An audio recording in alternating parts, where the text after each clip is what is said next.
Well, the first board game created was called Senet back in ancient Egypt in 3100 BC. Gary Wyatt, inspired by number plate games played in his head whilst travelling, created his first board game, Alpha Animals. Gary then went on to form the Green Board Game Company in 1991, which is stemmed by three key areas: environment, education and manufacturing in the UK. Well, what do Albert Einstein, Thomas Edison and Gary Wyatt all have in common? Each has used inspiration around them to invent and educate the masses.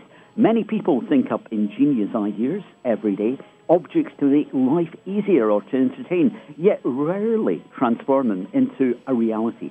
Gary Wyatt, inspired by number plate games played in his head whilst travelling, created the board game Alpha Animals, and fueled by a desire to never miss an opportunity, went on, as I say, to form that Green Board Game Company.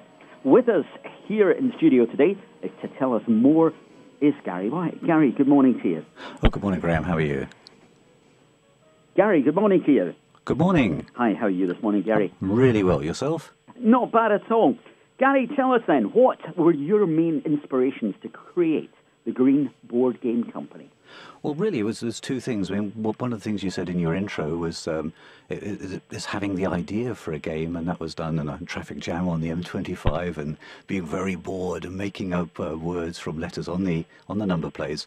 But the other one was the birth of our first child, and you spend a lot of time in corporate life, and I thought, no, there's got to be something better than this. So marrying the two together, I had an idea, and then I thought I wanted to spend more time with the family and put the two together, and those are the inspirations of starting up the Green Board Game Company. Well, how hard is it to transform the idea into a product? Well, there's two things really. That the actual making of the game is pretty straightforward, but it's getting the idea right, and that's the challenge. For example, the game we talked about, the Alpha Animals game, what we did first is we made up a dozen samples and we gave them to people who lived locally to us with questionnaires. Not friends, not very close friends, I should say, and not family, but people who we knew, and they gave us some very, very direct feedback, and with that we tweaked the actual game. So, but before it was produced, we'd had very good market research, and that's the biggest bit, is getting the game right. Actually making it. If it's a board game, you need a board. If it's in a box, you need a box. And there are lots of really good companies, both in the UK and overseas, that can help you make the actual product itself. But getting the product right is the important thing. Gary, how does the company help protect the environment? Well, we started in 1991. That's a long time ago, and making things out of recycled materials was our first thing. And we made things locally. We made everything in the UK. I mean, now it's called carbon footprint, but we didn't. That term didn't exist then. But we thought local production was the thing to do, and so that's how we try very hard to do. Even today, we make as much as we can in the UK, and everything has to be on recycled material. What advice do you have for people inspired by your story? Well, I think there's three things really.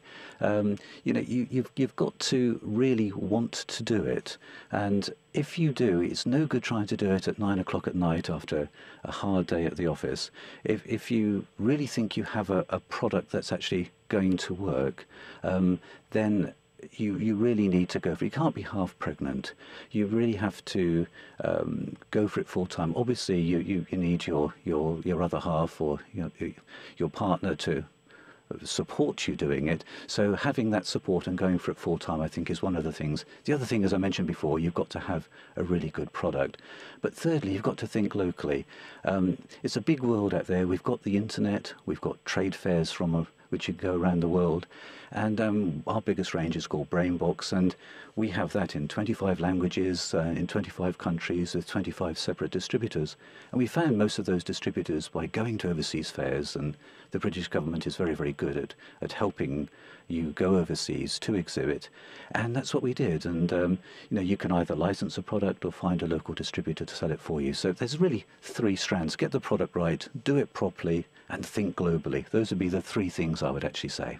You mentioned there about BrainBox you want to tell us very briefly what it's about?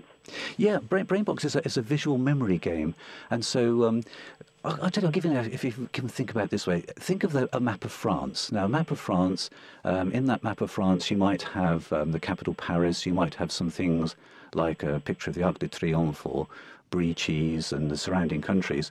So you look at a card for 10 seconds. After 10 seconds, you turn it over, you roll a die, and on the back you've got 8 questions. Depending on the roll of the die, you have to answer the question.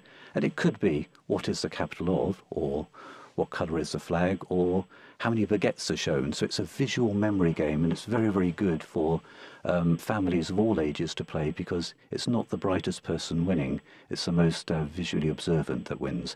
And we have the same concept, not just with geography, we have it with inventions. We want 55 inventions that change the world. We have it on world history, we even have it on the maths curriculum. So lots and lots of different types of games based on this visual observation idea. Where can our listeners go for more information? All the W's, greenballgames.com, and also there's an inventors page on there as well. So we give you some ideas and some resources you can actually look at as well. So greenballgames.com is the place to go. Gary, nice chatting to you this morning, and have a nice Christmas when it comes round. No, thank you, and same to you and your family. Bye-bye. Bye-bye.